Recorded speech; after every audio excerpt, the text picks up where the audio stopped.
Mangwanani akanaka kose kwamungava muri kumativi mana enyika. Tinokugamuchirai zvekare kune chimwe chirongwa pano pa Zim Facebook Secrets and Confessions.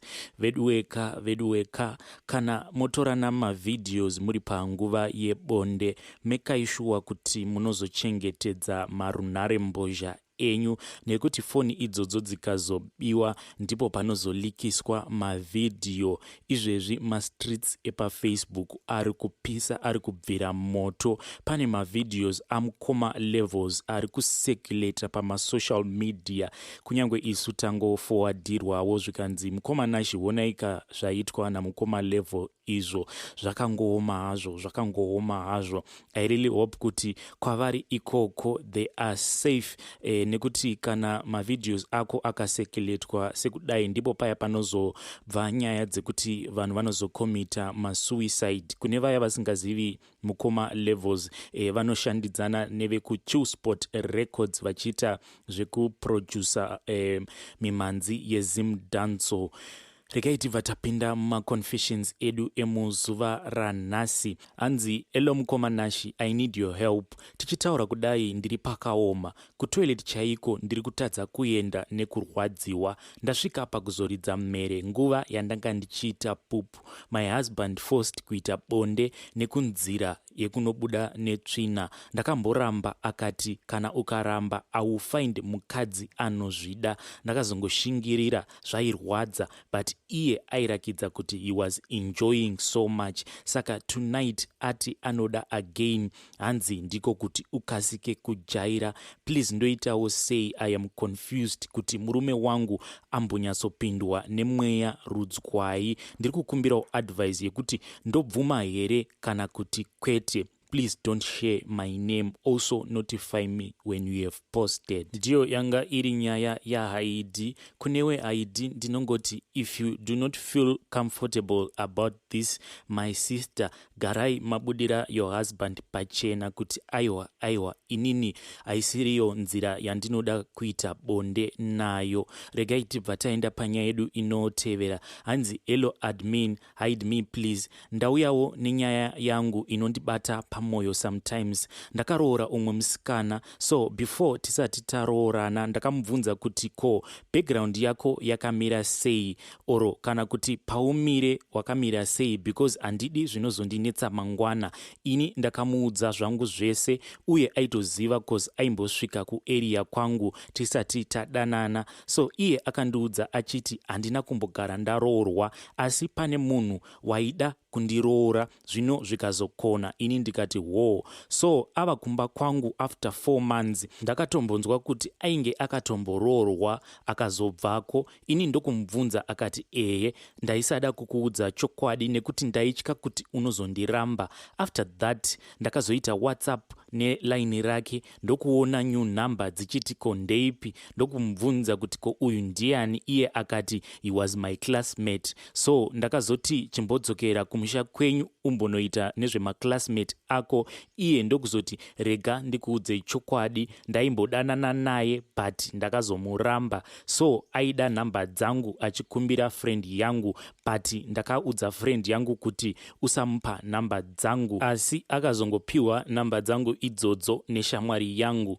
Manje ini ndinongoona hangu kuti zviri nani kuti ndingoita give up. Ndiri munhu asingade zvenoise, uye ndikatanga kuita noise yacho ndinoisa munhu pasi kupinda muguva chaimo. Saka I am avoiding that. Uye ndiri mukomana ane makore 25 uye ndinoita zvekushanda ndichiita out nebasa nguva dzose. Saka zveshuwa ndine ma-question marks mumoyo kuti munhu uyu ndingamuvimba here. Ndinokumbirawo kuti mundibatsirewo ipapo. Can I trust my wife? Tiyo yanga iri nyaya ya Haidi. Unfortunately mukoma vangu marriage yenyu yakatanga on a cracked foundation. Nenhau dzekuti mudzimai wenyu akakuudzai nhema from day one. Saka kuzoti paumbike trust panoti netsei zvinenge zvava kutoda iye mbune mudzimai wenyu ochiumbiridza trust iya kuti ikwanise kuvapo zvekare.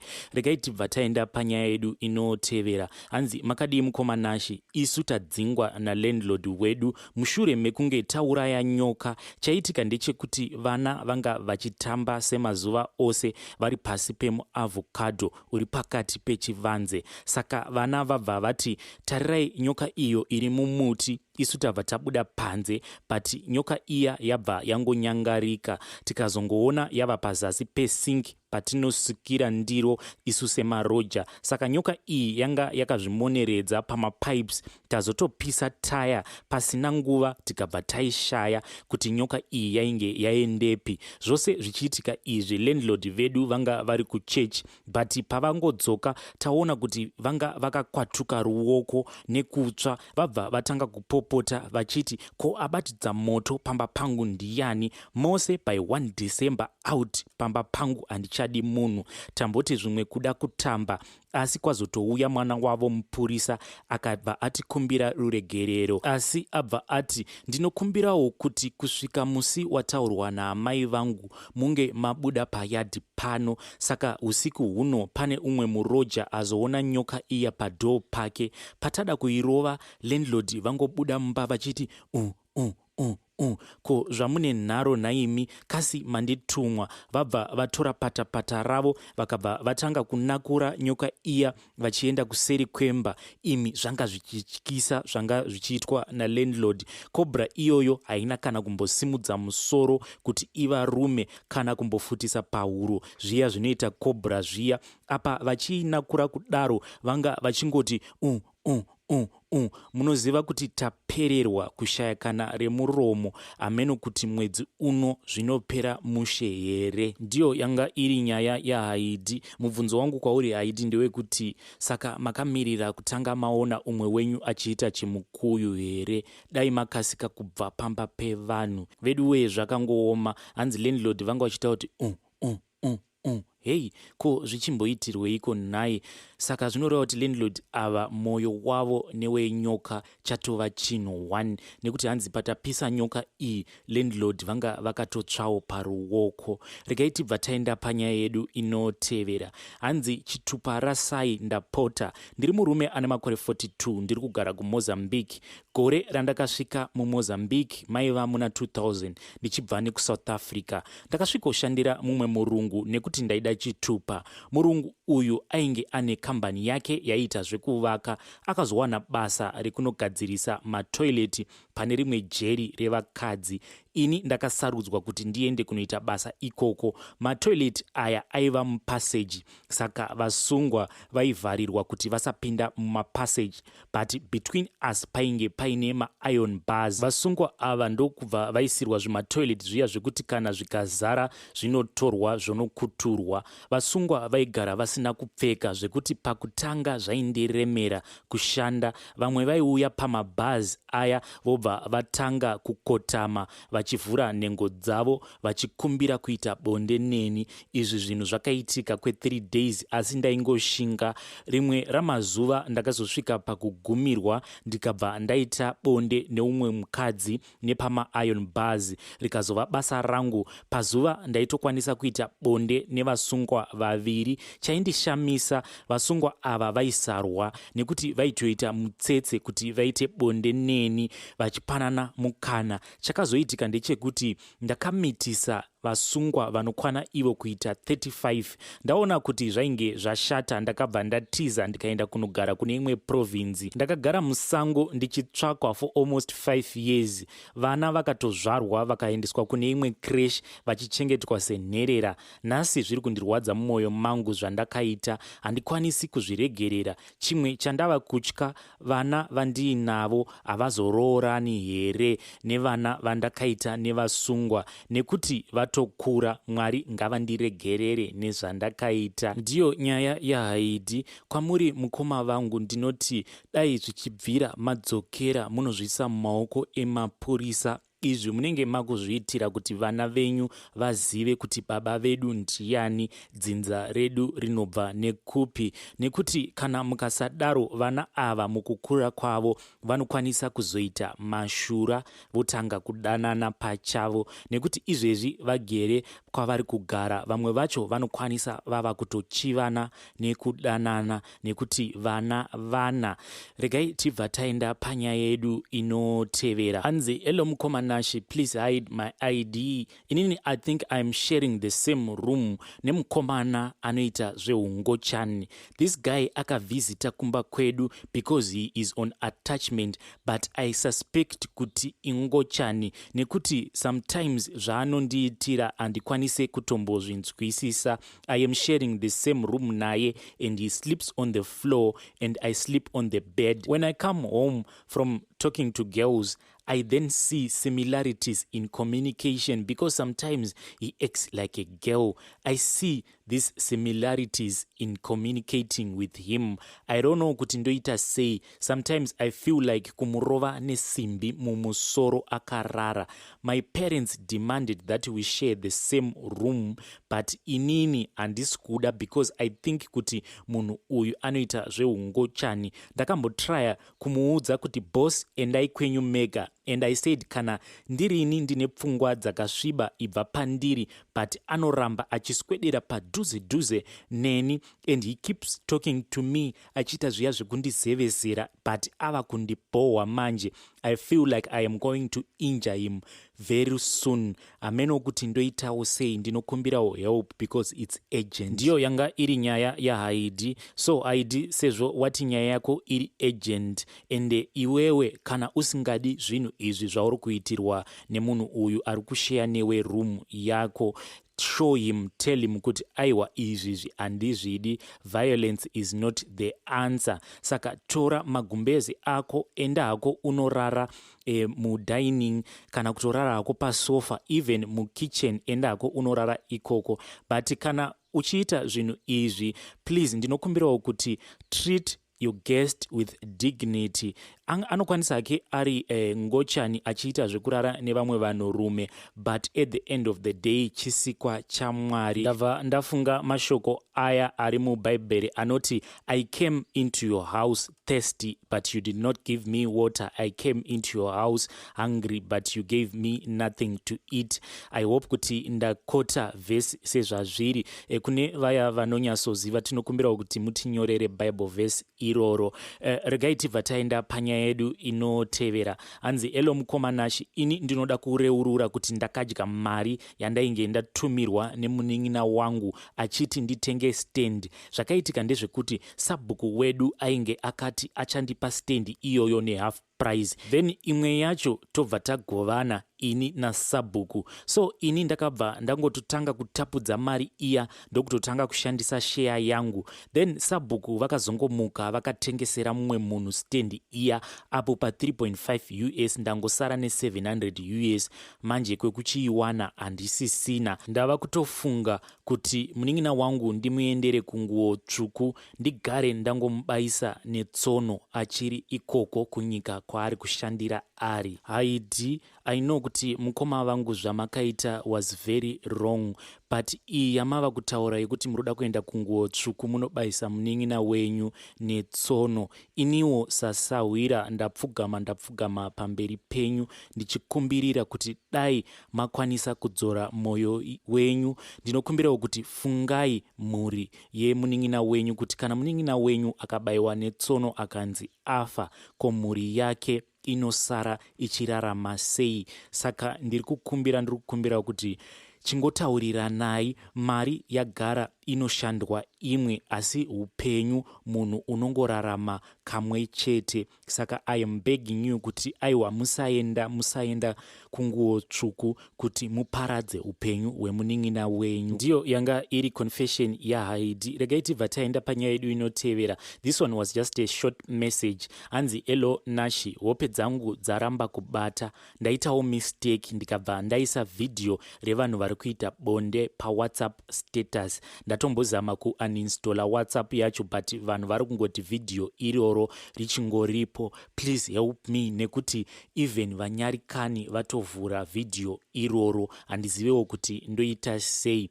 I am very sorry aidi, zvinhu zvakadai zvinoitika, especially kune vanhu vaya vanochengeta zvinhu zvinoti nyadzisei mumafoni avo. Unozongokaruka wauploada pamastatus, asi kana kuri kunzi ukasangana nedambudziko iri, zvaunoita ndezvekuti unoenda kugallery kwako toti wauploada picture by mistake rinenge richinyadzisa. Zvaunoita, you delete that picture, wobva waenda futi kurecycle bin, wobva wadeleta picture iroro kana video iroro. Once wadeleta video iroro from your device, it means kuti kune munhu wose achazovhura status iroro rinongotaura kuti this video kana kuti this picture is unavailable, at least zvinenge zvava nani. Saka haidi ita saizvozvo 24 hours dzisati dzakwana. Regai tibva taenda panyaya yedu inotevera. Hanzi Elonashi, ini ndine zvinondishungurudza mumwoyo mangu. Ndiri mukadzi ane makore 36 ekuberekwa. Baba vangu vapenyu, asi amai vangu vakashaya zvisina tsarukano mushure mekunge vatukana natete, hanzvadzi yababa vangu. Tete vangu munhu ane rudo neni zvisingaiti, zvekuti kunyangwe kuuya kuno kusouth vaisada kuti nditombouya kuno. Vakatombotengesa mombe yavo vakandipa mari yekuti ndiite zvekuhodha, asi zvekutengesawo hazvisi mandiri. Saka ndakauya kuSouth Africa ndikatanga kushanda, ndikazosanganawo neumwe murume tikaroorana. But tete pandakavaudza kuti ini ndainge ndafunga kuroorwa, vakabva vatopopota, vakafona vachipopota zvisingaiti. Ndakashamisika vachindiudza zita remukomana wangu uyu, asi ini ndainge ndisina kuvaudza zita rake. Pandakaudza amai vangu, vakabva vatukana natete. Amai vakabva vangofa, vakangowanikwa vakawirwa nesvinga rehuni, chiso chavo chiri muvhu, asi dhirezi ravo vanhu vakati rainge rakachekwa-chekwa nechigero kumupendero waro. After taviga amai vangu, ndakadzoka kuSouth, asi ndakati ndiri mukiu yekutenga mazuva pabhodha, vamwe mai vaiva padhuze neni vakandikwenya vakati, madzimai imimi mabva kwamabva makasengedzwa zvinorema, kwamuri kuenda hakuna kana rugare.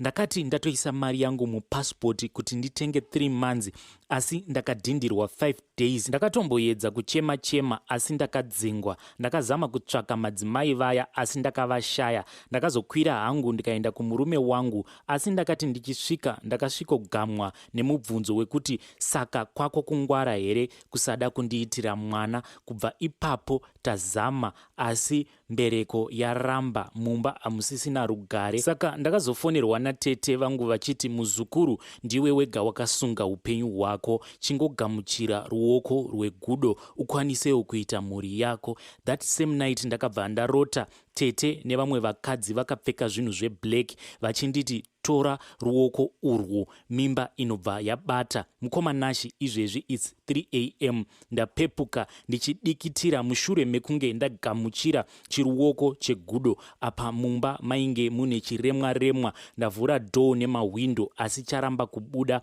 Pandabatidza light ndipo pachamhara pafloor chikatanga kufamba chikabuda nepadhoo. Right now I am afraid. Apa ndiri kustay in. Pandatanga kukunyorerai confession iyi, ndabva ndaona message kuWhatsApp kwangu yekuti I love you mwana wehanzvadzi yangu. Please, kana kuine vanokwanisa kududzirawo hope, ndinokumbirawo kuti mundibatsirewo. Ndiyo nyaya yaHaidi. Kana kuine vanokwanisa kududzira hope, please come to my inbox, nekuti kune vamwewo vanouya nehope dzavo vachiti, mukomanashi, ini ndarota zvakati, ini ndarota zvakati. Saka ndanga ndichikumbirawo kuti kana kuine vanokwanisa kududzira hope, tikwanisewo kubatsirawo veruzhinji. Regai tibva taenda panyaya yedu inotevera. Hanzi Elonashi, ini ndoda kureurura kuti ndakaita bonde nemukuwasha, murume wavatete vangu, hanzvadzi yemurume wangu. Chakaitika ndechekuti 2 years back takati sezvo tiri vanhu vanoraramira tiri tiri kuno kumhiri kwemakungwa. Let us have a good time. Tiri ini, murume wangu, tete nemukwasha. Saka we went out and we had a good time. Takanodya. Then on our way back, my husband akabva apinda muliquor store ndokubva atenga madoro anodhaka. Saka sevanhu vainge vasati vambonwawo doro muupenyu hwavo, takabva taita black out. Ini ndakazongomuka, ini nemukwasha takashama, ini ndakagara pamakumbo emukwasha, zvichirakidza kuti tainge taita bonde. Tete vainge vakarara pane rimwe couch, my husband ainge akarara pakapeti. Ndakamhanya ndikanopfeka ndikageza, mukuwasha naiyewo akapfeka, but since that day handichakwanisi kutaudzana nemukuwasha nekuda kwezvatakaita. Yangu secret mukomanashi haitauriki paruzhinji. Ndiyo yanga iri nyaya yavahanzvadzi vedu iyi. My sister, I'm really sorry kana ndichisounda as if ndiri kukujajai too much, but I think kuti imi nemukuwasha munoziva kuti zvamakaita ndezvipi, kana kuti iye mukuwasha pane dhende raakagara aronga, because I suspect kuti Budi nasisi makavadhraga. It's either kuti makavaisira sleeping tablets kana kuti pane zvamakaita. I still remember kuti ndakamboudzwa imwe nyaya, hanzi vasikana ava veusiku hanzi vanogara vane break fluid mutumapesi mavo. Saka kana vakaona kuti mubhawa muya munhu uyu zveshuwa akarasa saidi muwaleti mune mari yakawandisa, hanzi vanotora break fluid yaya vobva vaitenderedza pamuromo webhodhoro. Iwewo paunenge uchinwa uchikweva break fluid iya, unobva warohwa neimwe blackout yekuti haumuki. I still remember this other friend of mine apa angabva kunokolekta mari dzevanhu, because iye aiva